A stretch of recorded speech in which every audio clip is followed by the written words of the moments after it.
Have you ever stopped to wonder, we all just kind of accept this idea that if the Roman Empire had never collapsed, if the greatest engineering force of the ancient world had just kept going, humanity would be centuries ahead of where we are right now. We picture Roman astronauts and steam-powered trains in the Middle Ages because we assume that a surviving empire automatically means a progressing humanity.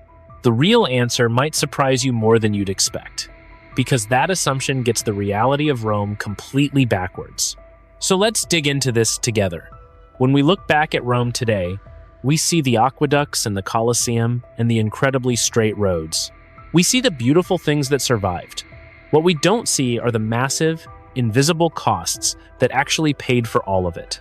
We buy into this story that Rome was an endless engine of innovation. But empires don't run on marble and good ideas. They run on taxes, labor, and a brutal kind of financial math that eventually catches up with every single system on Earth. We mistake the heavy monuments of a desperate state for the proof of a healthy one. Here's the thing. By the time Rome was actually starting to face its final, fatal crises, it wasn't the dynamic, expanding republic of its youth anymore. It was effectively bankrupt. The leaders in charge weren't sitting around trying to invent the future. They were desperately trying to figure out how to pay the army so the soldiers wouldn't turn around and murder them. Every single decision made at the top came down to keeping the imperial machine funded for just one more month. The state was slowly eating its own people just to stay alive. The tax burden on regular citizens became completely suffocating. The government started watering down the currency, causing massive inflation that wiped out whatever savings people had managed to scrape together. It got so bad that small farmers were literally abandoning the land their families had worked for generations. They were running off into the forests and joining barbarian tribes just to escape the Roman tax collectors. The invisible cost of the Roman dream had become completely unpayable. It was a debt you were born into and could never escape. So if you want to picture a timeline where Rome actually survives, you have to throw away the idea of them suddenly inventing electricity or discovering the new world. Innovation requires risk. It requires spare time, spare capital, and the freedom to fail. Late Rome had absolutely none of those things. To survive, they couldn't afford to let anything change. Change meant disruption. Disruption meant someone might not pay their taxes this year. And if taxes didn't get paid, the borders would shatter. Survival meant freezing the entire world perfectly in place. They couldn't just conquer new lands to steal their wealth anymore.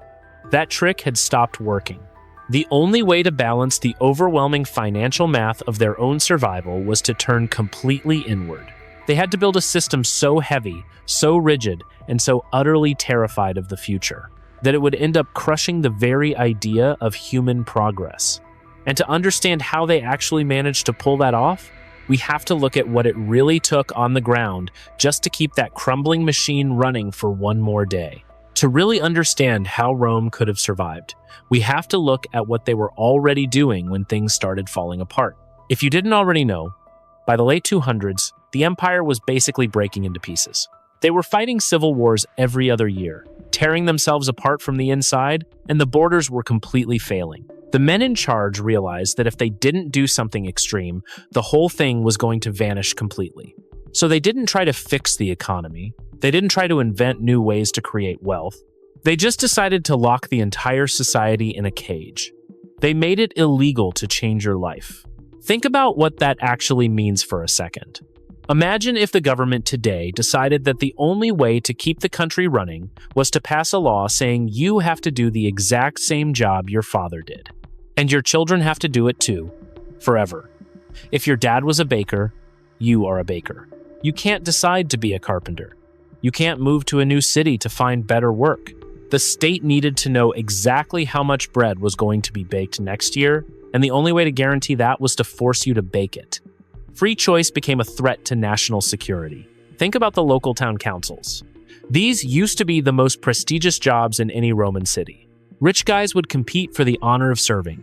But by the time the empire was fighting for its life, the state made these councilmen personally responsible for collecting the taxes. If the town couldn't pay, the councilman had to make up the difference out of his own pocket. It ruined them. Suddenly, being a local leader wasn't an honor anymore.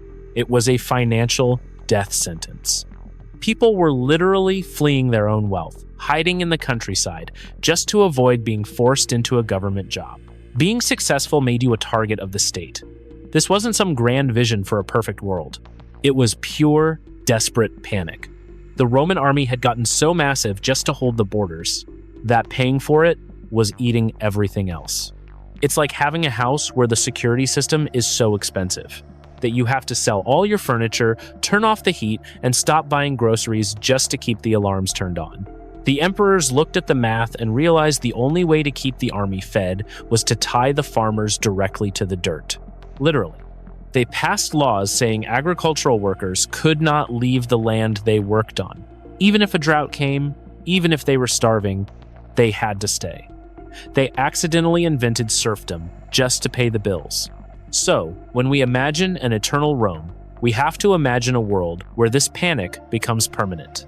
They didn't have a plan for tomorrow. They only had a plan for today. The military was a black hole that swallowed every spare coin, every spare piece of grain, and every spare human life. They were caught in a cycle where they needed more soldiers to collect the taxes, and they needed more taxes to pay the soldiers. There was no room for anyone to sit under an apple tree and discover gravity. There was no room for someone to invent a printing press. Innovation was a luxury a dying empire could not afford. They built a system that guaranteed survival, but the price of that survival was turning human beings into nothing more than parts in a machine. And right at the moment when the whole thing should have collapsed, something happened that cemented this frozen world into place forever. Let's talk about the exact moment this alternate timeline actually breaks away from our own. In our history, the pressure from outside the borders and the rot from inside the treasury eventually became too much. The western half of the empire shattered. But what if it didn't? What if a ruthless, terrifyingly efficient emperor managed to balance the equation just long enough to make that happen? You have to look closely at the financial math of what survival actually required. It wasn't about winning a glorious battle. It was about paying the bills. If you were to open a blank spreadsheet right now and try to track exactly where all the wealth was going in the late empire over a 12-month period, you'd see a system in total collapse.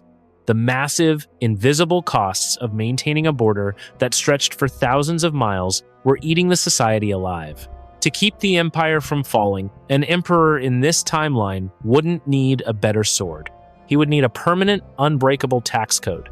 He would need to guarantee that the revenue never dropped, not even by a single coin, year after year. That is where the trap snaps shut. Think about the men making this decision. They weren't dreaming of a glorious future. They were exhausted. They had just barely kept the Germanic tribes from crossing the Rhine.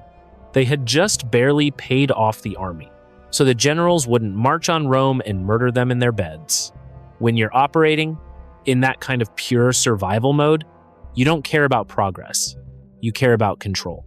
You look at your massive, fragile empire and you realize that any shift in the wind could bring the whole thing crashing down. So you make the choice to stop time. You decree that no one is allowed to leave their hometown. You decree that the price of wheat will remain exactly the same, by law, forever. You make sure the blacksmith's son becomes a blacksmith because the army needs exactly the same number of swords next year as it did this year. You aren't doing this because you're evil. You're doing this because you're terrified. They traded the future for a secure border. In this surviving Rome, the entire concept of ambition becomes a crime. If you invent a machine that harvests grain twice as fast, you aren't rewarded. You're a threat. Because if you need half as many farmers, what happens to the other half? They leave the land. They stop paying the specific agricultural tax the state relies on. They move to the city. They cause instability. They disrupt the fragile mathematical balance that keeps the army paid and the barbarians away. Your invention doesn't save the empire, it threatens to destroy it. So the state has to crush you. It has to crush your invention, your ambition, and your desire for anything to be different than it was yesterday. And once you build a government that is completely obsessed with preventing change at all costs, you create a very specific kind of nightmare for the people trapped inside it. So let's step away from the emperors and the generals for a minute. I want you to imagine what this actually feels like. for a normal person living in a city in Gaul or Italy around the year 500. You aren't thinking about the grand strategy of the empire.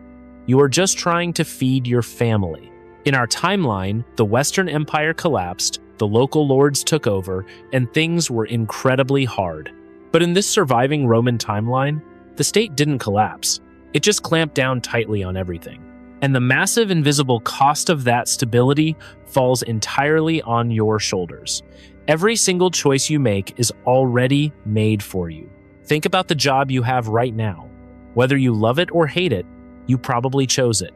Or at least, you have the option to quit tomorrow and try something completely different.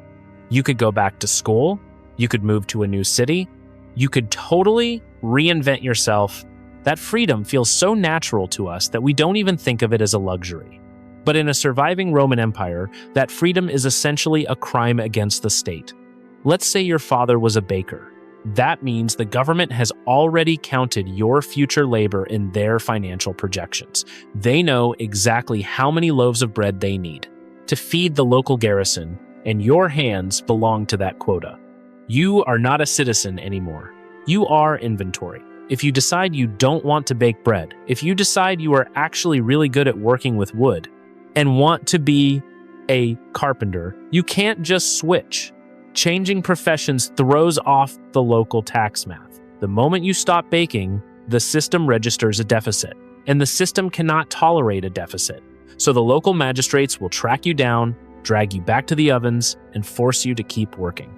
Imagine being 32 years old, looking at the rest of your life, and realizing you have 40 more years of the exact same day. And the worst part isn't even what it does to you. It's knowing that your kids are born into the exact same trap. There is no upward mobility. If you are born poor, you die poor, doing the exact same manual labor your grandfather did. The state stole your future just to guarantee its own. And it gets worse when you look at the people who actually had a little bit of money. Let's say you were part of the middle class. Maybe you owned a small shipping business. In a healthy economy, you'd try to grow that business. You'd build more ships, hire more people, and look for new markets. But in this frozen empire, showing that kind of ambition is the most dangerous thing you can do. Because the moment you look successful, the government forces you onto the local city council. And remember what that means now. It means you are personally on the hook for the taxes of your entire district. Success is punished with absolute financial ruin. So you learn to hide. You learn to do exactly the bare minimum required to keep the tax collectors away, and absolutely nothing more. Nobody tries to invent a better water wheel. Nobody tries to figure out a faster way to sail across the Mediterranean. Why would you? The state won't reward you. They'll just take whatever you create to plug another hole in their collapsing budget. When an entire continent of people is forced to live in this state of quiet, terrified paralysis, something deeply fundamental inside human nature starts to break. And that is where we run into the absolute hardest truth about what it actually takes to push civilization forward. We just looked at how miserable it would be to live inside this frozen system, but we need to zoom out for a second and look at the bigger picture. Because the hardest truth about human progress is that it doesn't happen just because people are smart and have free time. If you look at our actual history, the massive leaps forward in technology and society almost never came out of peace and stability. They came out of pure, desperate panic. Think about how things actually work. If you are comfortable and your system is working well enough, you don't risk changing it. You only change when you absolutely have to. When you are terrified that the guy next door is going to come over and take everything you have. Competition is the only engine that actually drives history forward. In our timeline, when the western half of the Roman Empire fell apart, it was a brutal, terrifying process. Everything broke apart and had to start over from scratch. Europe shattered into dozens of tiny, desperate, competing kingdoms. But here's the thing. That shattering is exactly what saved us, because it created a brutal, endless struggle for survival over the next 1,000 years. Let's say you were a king in France. If the kingdom next to you figured out a better way to cast iron cannons, you couldn't just sit there. You couldn't pass a law making cannons illegal because your neighbors didn't listen to your laws. You had to figure out how to build a stronger wall. or a bigger cannon, or a faster ship, or you were going to be wiped off the map. You had to reward the craziest, most ambitious thinkers in your country because your actual survival depended on it. Now look back at our surviving Roman Empire. Who exactly are they competing with? They are the only game in town. They have absolutely no competition, no alternative, and no rival even remotely close to their size or complexity. Imagine if one single company owned every store, every farm, and every factory on Earth. That's what Rome surviving would have looked like. And when you have a total monopoly, you don't innovate. You don't try to build a better product. You spend all your energy just making sure no one else is allowed to build anything at all. If a clever engineer in a remote province invented a completely new way to harness wind power, the emperor wouldn't care.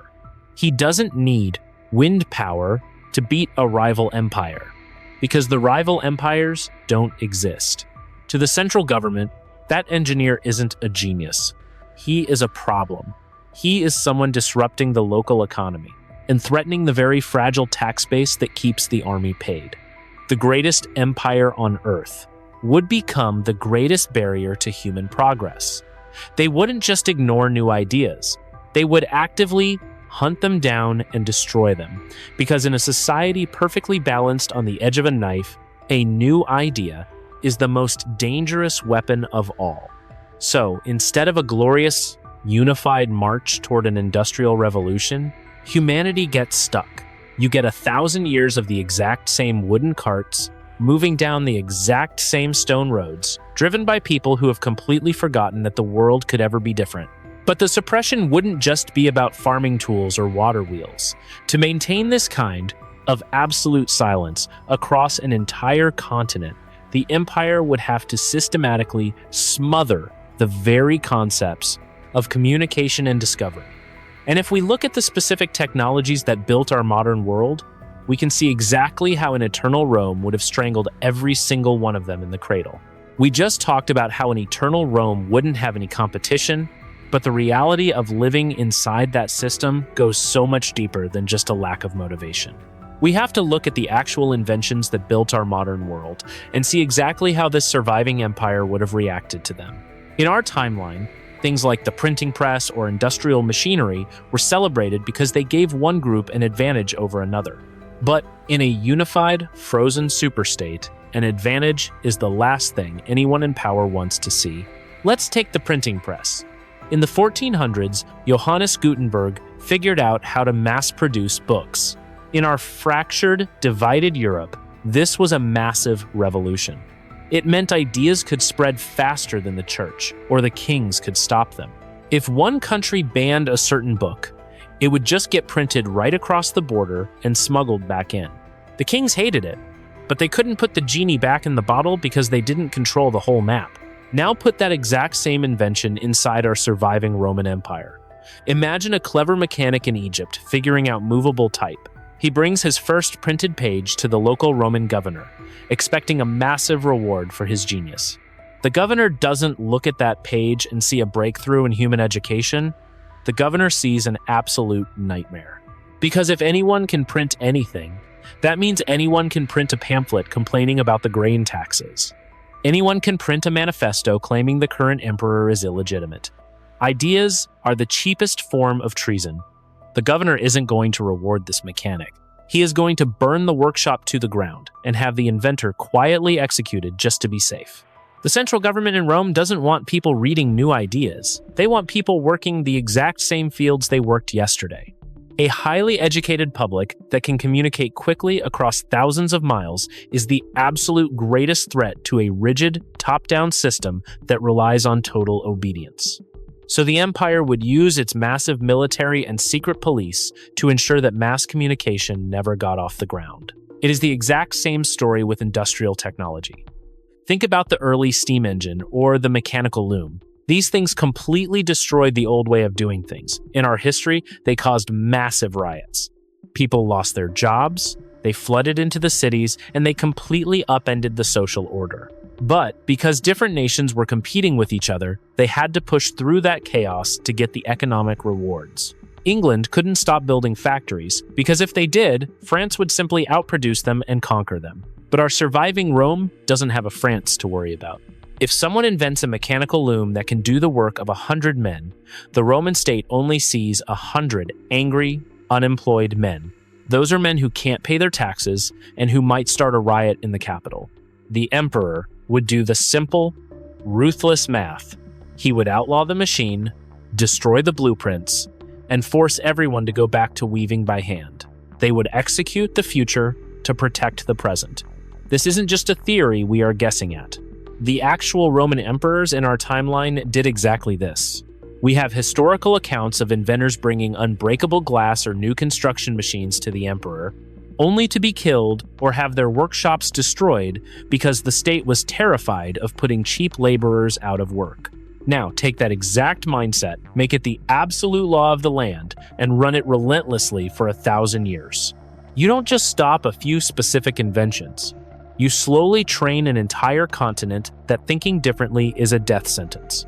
You create a culture where the smartest people learn to hide their intelligence, where engineers only build exactly what they are told to build, and where the greatest minds in history spend their lives quietly keeping their heads down. And when you force humanity into that kind of silent, fearful obedience for that long, something deep inside the human mind begins to wither away completely. We just saw how the state would actively crush new machines and new ideas just to keep the peace. But the real horror of an eternal Rome isn't what the government destroys. It is what happens to the human mind when you leave it in that kind of cage for 30 generations. At first, people still have ideas. They just hide them. A clever blacksmith might figure out a better way to fold steel, but he keeps it to himself so the tax collectors don't notice his sudden increase in production. But eventually, the people who remember how to invent things die out. They don't just stop building the future. They forget the future even exists. Think about how a society actually measures its own survival. Today, we expect things to change and grow. But imagine opening a blank spreadsheet to track the economy of an entire civilization and realizing the rows and columns haven't changed in 500 years. The state demands exactly the same number of iron nails, exactly the same bushels of wheat, and exactly the same yards of linen. There is no growth column. There is no projection for next quarter. There is only a quota. When the math of everyday life is locked in place by law, the very concept of trying to improve something becomes completely alien. You don't look at a wooden cart and wonder how to make it faster. You look at a cart and accept that this is what a cart has always been and what it will always be. Imagination becomes a completely useless instinct. This is how a culture slowly goes blind. The great libraries of the ancient world wouldn't burn down in glorious, tragic fires during a barbarian invasion. They would just slowly turn to dust because nobody cared to read the books anymore. In our history, knowledge was lost because of war and chaos, but people desperately tried to find it again. In this surviving timeline, the knowledge is right there on the shelf, perfectly preserved, but the desire to open the book has been completely bred out of the population. Why would you study engineering when the state has already forbidden you from building anything new? Why would you study philosophy when questioning the world gets you dragged away by the secret police? The smartest minds wouldn't be writing books or debating in the public forums. They would be entirely focused on memorizing the endless, suffocating rules of the bureaucracy just to survive. The greatest empire on earth would become a monument to busy work. It is incredibly hard to wrap our heads around that level of permanent stagnation. In our world, if you have a brilliant new idea, your biggest challenge is just figuring out how to get people to pay attention to it. You have to sell it. You have to build a campaign and convince the public that this new thing is actually better than the old thing. But in a surviving Rome, there is no public to convince. There is only the massive, terrified state. And the state's entire existence depends on making sure nobody ever buys what you are trying to sell. The market for human progress drops exactly to zero. After a few centuries of this, the Roman world wouldn't even look like a human society anymore. It would look like a perfectly engineered ant colony. Everyone knows exactly what their job is from the moment they are born. Nobody steps out of line, and the massive machine just keeps running in the dark. But when you step back and look at what that eternal colony actually looks like in the modern day, the picture gets incredibly dark. Let's bring this all the way to the present day. I want you to imagine waking up tomorrow morning in the year 2026. But inside this alternate timeline where Rome never fell, you don't reach for a phone. There is no electricity. There are no airplanes crossing the sky.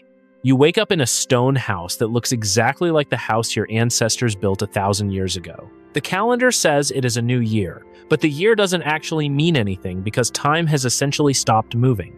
The concept of tomorrow has been completely erased.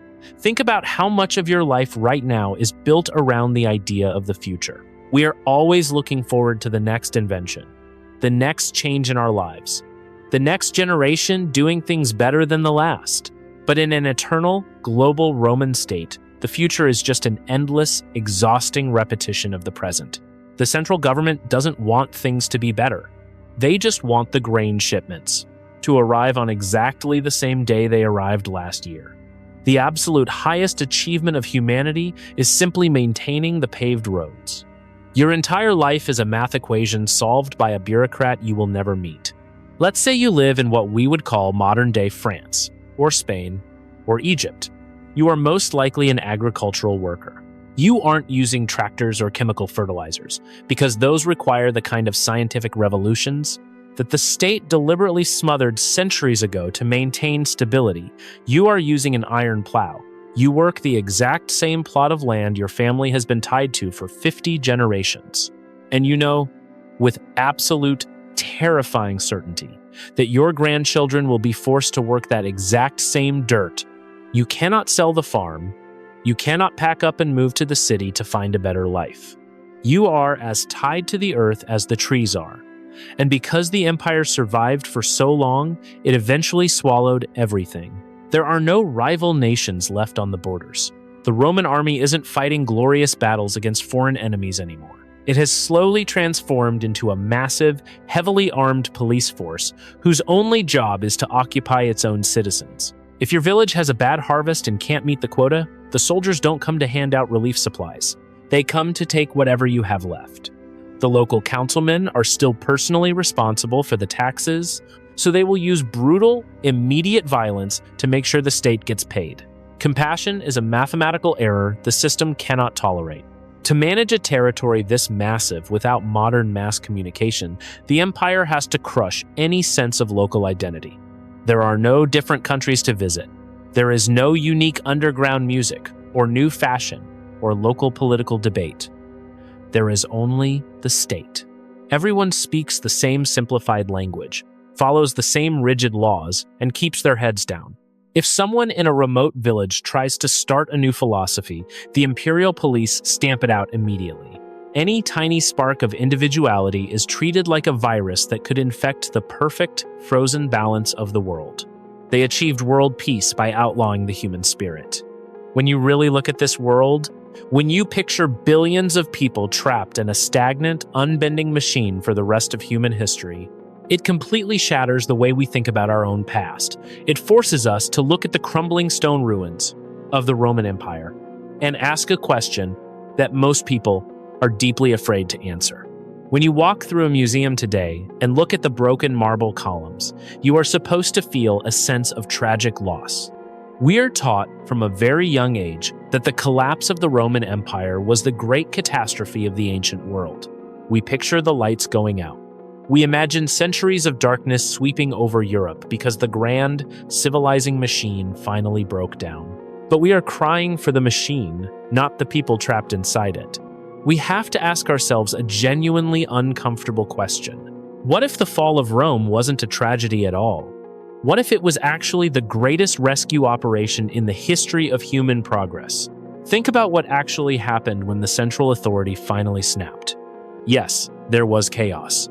Yes, the trade routes broke down and the massive aqueducts stopped running. The absolute safety of the eternal state was gone, but something else was gone too. The cage was finally open. For the first time in centuries, the math was allowed to change. When the legions stopped coming to collect the agricultural tax, the local farmers didn't just lay down and die. They suddenly realized they didn't have to give massive portions of their harvest to a distant capital they had never even seen. They realized they didn't have to stay tied to the exact same piece of dirt their grandfather worked. The massive, invisible ceiling that had been pressed down on human ambition for hundreds of years was suddenly lifted. People could move. People could invent. The local lords who took over the shattered pieces of the empire simply didn't have the power to enforce total stagnation. They were too weak, and they were too busy fighting each other to care if a peasant wanted to learn a new trade. The empire shattering was the only way to let the air back into the room. We always look at the centuries after the collapse as a massive step backward, but it was actually a chaotic, desperate sprint forward, because those tiny, competing kingdoms had to figure out how to survive without the Roman logistics network feeding them. They had to invent heavy plows to dig into the thick northern soil. They had to build completely new kinds of watermills and windmills to process grain. They started planting different crops to make sure their local populations didn't starve during the winter. They were actively doing all the things the Roman emperors had explicitly outlawed just a few generations earlier. They weren't trying to rebuild the old frozen world. They were finally allowed to invent a new one. Think about the psychology of a simple blacksmith 50 years after the empire fell. He isn't worrying about a global tax quota. If he figures out a way to make a stronger iron plowshare, the local king doesn't execute him for disrupting the imperial economy. The king rewards him, because that better plow means more food, and more food means a stronger kingdom. Competition forced humanity to wake up.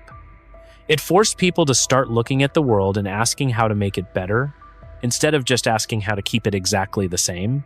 The collapse of the central state was brutal, and it was deeply terrifying for the people who lived through the transition. But it was the only thing that broke the fever. So the real question isn't whether Rome could have survived its own rot. The real question is whether surviving would have been the absolute worst thing that ever happened to us. And when you look closely at what it would have taken to keep that ghost alive forever, the final answer leaves you with a very cold realization about the true price of perfect order. We spend so much time obsessing over the fall of empires. We look at the crumbling stone and we naturally assume it was a massive tragedy. We want to know how to prevent our own world from falling apart, how to keep our own system running, how to guarantee our own stability. We assume that keeping things together is always the right answer, and that collapse is always the enemy. But maybe the real tragedy isn't that empires die. Maybe the real tragedy is what happens when they refuse to. When a system becomes so unbelievably heavy, its only goal is to simply keep existing. Think about the immense, invisible cost of that kind of survival. It isn't paid in gold or silver. It is paid in the quiet suppression of billions of human lives over 1,000 years. It is paid by the baker who couldn't leave his oven, the farmer tied to the dirt, and the inventor who learned to keep his mouth shut. If Rome had actually found a way to permanently balance the financial math, to freeze its borders and its people forever, they would have achieved the ultimate dream of every state in history: absolute stability. But that stability would have cost us everything. Every medical breakthrough, every piece of technology, every single step forward we have taken over the last 1,500 years required the messy, violent, unpredictable freedom of a world that was allowed to change. Progress absolutely requires instability. It requires the old systems to fracture so that something new can grow in the cracks. The shattered network of competing kingdoms that replaced Rome was chaotic and terrifying, but it was also the only environment where a new idea could actually survive. We are the children of that collapse. Look around at the life you have right now. You get to choose where you live. You get to choose what you do for a living. You have the freedom to wake up tomorrow and decide to become a completely different person. We take that for granted, but in a world where Rome never fell, that freedom would be the most dangerous concept on Earth, because a system terrified of the future cannot allow anyone to imagine a better one. Let's really think about what this means for us. It shows us that absolute safety is actually the most dangerous thing a society can achieve. When you eliminate all the risk, when you crush all the chaos just to protect the center, you don't just eliminate the bad things. You eliminate the very engine that drives us forward. You eliminate the desperate, beautiful human need to look at a broken world and figure out how to fix it. The emperors would have looked at their perfectly frozen world and believed they had saved humanity. They would have looked at the silent, obedient continent and called it peace, and they would have been entirely right. But it would be the peace of a graveyard where nobody was actually dead, but nobody was truly allowed to live either. They would have traded the stars for a guarantee that tomorrow would look exactly like today. We survived because the machine finally broke. When the numbers stopped working, when the legions couldn't be paid, when the massive bureaucracy finally collapsed under its own impossible weight, humanity didn't end. It just started over. The fall of Rome wasn't the death of civilization. It was the moment the door swung open. It was the chaotic, terrifying, deeply necessary reset that allowed us to eventually become everything we are today. They built a perfect machine, only to trap themselves inside forever. This is a hypothetical scenario.